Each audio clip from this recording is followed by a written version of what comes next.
Hello everyone, it's Seth, probably better known as Saffron Olive, and it's time for another daily dose of Masters 25 spoilers, and this spoiler season has been so weird. So many cards, but so up and down, it has been just insane. I guess that's what happened when you spoil an entire set in 1 week's time.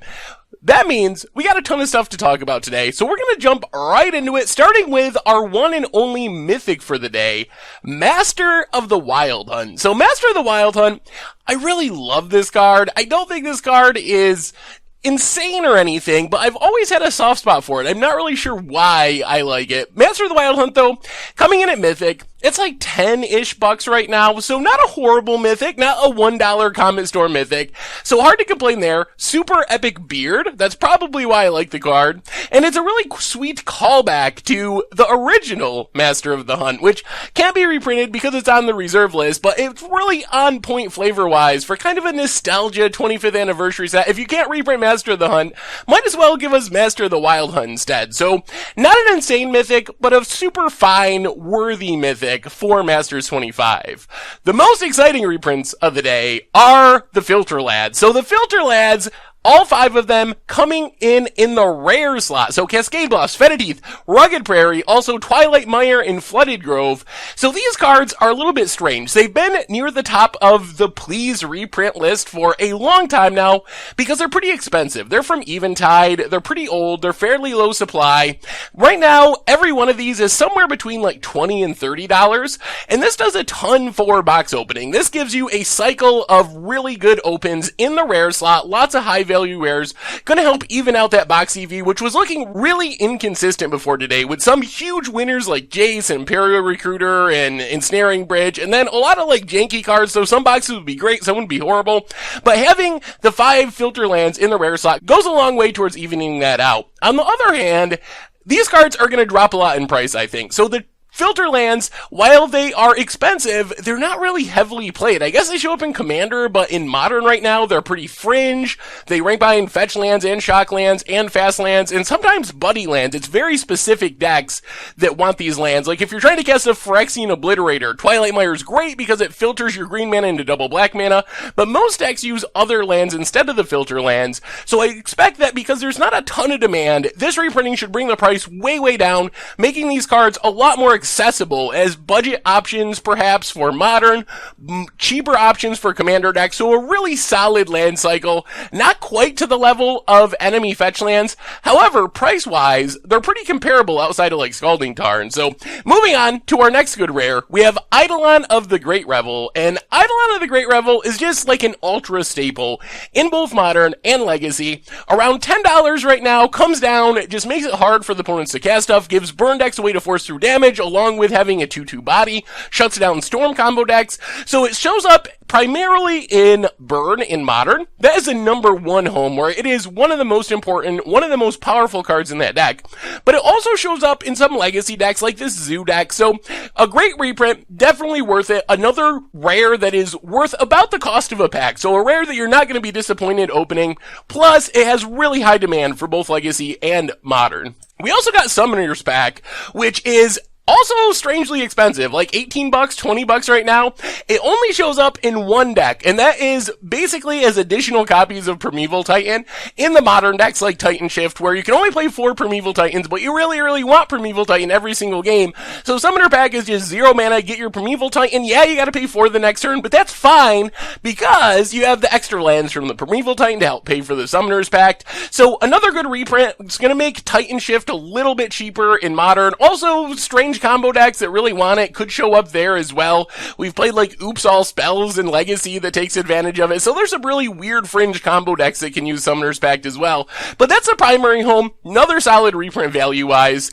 Moving forward, we got a couple of more fringe rares. Maikakuru, Center of the Sea, and Steronic Resonator. So Maikakuru is another card that shows up in exactly one deck. It shows up in the U-Turns deck, basically the Turbo Turns deck in Modern, which, in all fairness, has has gotten a little more popular since Jace was unbanned, because Jace is like the ultimate anti-fizzle card, because you can brainstorm every turn to find your extra turn spell.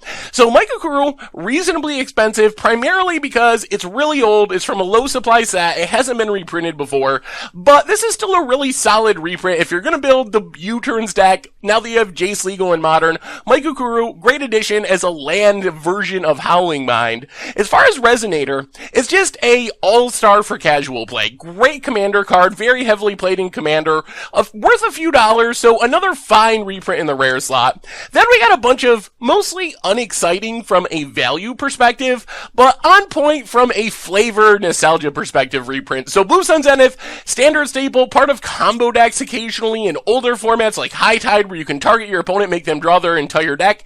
Decree of Justice, certainly iconic, really fun cycling action. We'll see if we get some Astral Slides or something. There's a couple of cycling cards on the list, so maybe we'll get Astral Slides and Lightning Rifts and have cycling be a limited archetype.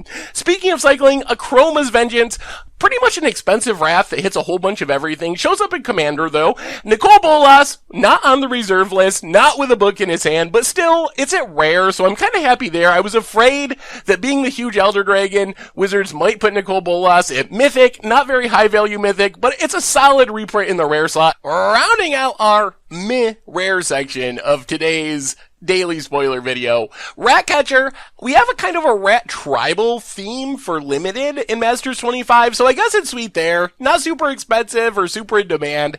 Conflux, really fun commander card, was a mythic, downgraded to rare. I love this card. I don't know what you're really gonna do with it though. And then Reform, super on flavor and spicy, comes along with a bunch of different Reform tokens, which is nice. So another fine reprint, but not really a high value reprint. These are all fun rares, on-point rares, Flavor Rise, Rats and Worms and Conflux, but not really things you want to open from your pack. Moving to the lower rarity cards, we have a bunch of iconic reprints. Brainstorm, Counterspell, Mishra's Factory, Willbender, kind of the odd one out on that list, but still a pretty sweet card. None of these cards are super expensive, but based on their rarity being commons and uncommons, they're worth more than your typical common and uncommon, so can never complain about getting more Brainstorms and Counterspells and Factories in circulation. Along the same lines, we have Manowar and Lightning Bolt, more just iconic lower rarity cards. Manowar, great in limited, fine in Commander in some decks. Lightning Bolt, always worth a couple of bucks because it's just like the best card in Modern, one of the best cards in Legacy. It's just so good. So never gonna complain, much like the Brainstorms and Counterspells and all that stuff. I'm glad these cards exist. They really highlight the iconicness, the nostalgia of this set, and that's what I feel like the best part of this set is it's being iconic Masters. This is iconic cards. This is the history of Magic. So while the value is sometimes a little up and down, although helped by the filter lands, they're doing a great job of just nailing it from a nostalgia perspective, which makes the set super exciting. We also got a downgrade to uncommon from rare, Angelira Master Polymorphous. Basically, a polymorph on a stick, legendary creature coming into the uncommon slot, which is really rare. That's something we don't normally see as uncommon legendary creatures outside of master sets. So kind of sweet, not really expensive, but you can build around it for Commander. Maybe there's some sweet things to do in limited. So a fine reprint, especially since it's not cluttering up a rare slot being downgraded to uncommon.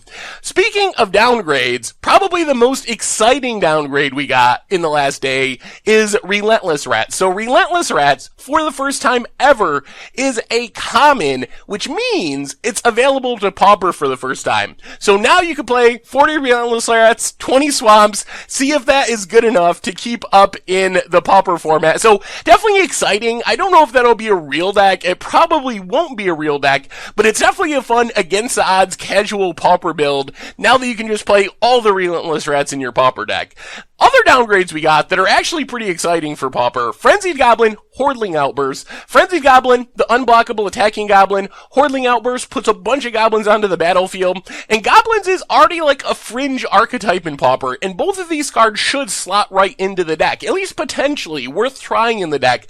So super exciting to see Wizards shaking up the Pauper format a little bit by knocking some uncommons down to common. Otherwise, our last card for the day, not very exciting. Nezumi Cutthroat. It's limited fodder. Gonna be hard to block and yes, your opponent's playing a black deck.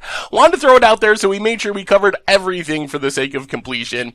Anyway, those have been our daily 25th Master spoilers for today. So what do you think? How excited are you for the filter lands? Are you going to pick them up now that they're going to be a little bit cheaper? Is Master of the Wild Hunt a worthy rare? How about the downgrades? Are you going to build Relentless Rats in Pauper or Goblins? How good does Hordling Outburst and Frenzied Goblin make that deck in the Pauper format? All the other rares, which ones are you most excited for? Let me know in the comments. Thank you so much for watching. I hope you enjoyed the video, and I will talk to you soon. Thanks for watching the video. If you enjoyed it, help us out by clicking that like button down below. And to keep up on all the latest and greatest, click that subscribe button. And don't forget to hit that bell icon to get alerts whenever we have new videos. And if you want to, check out some of our other sweet videos here and here.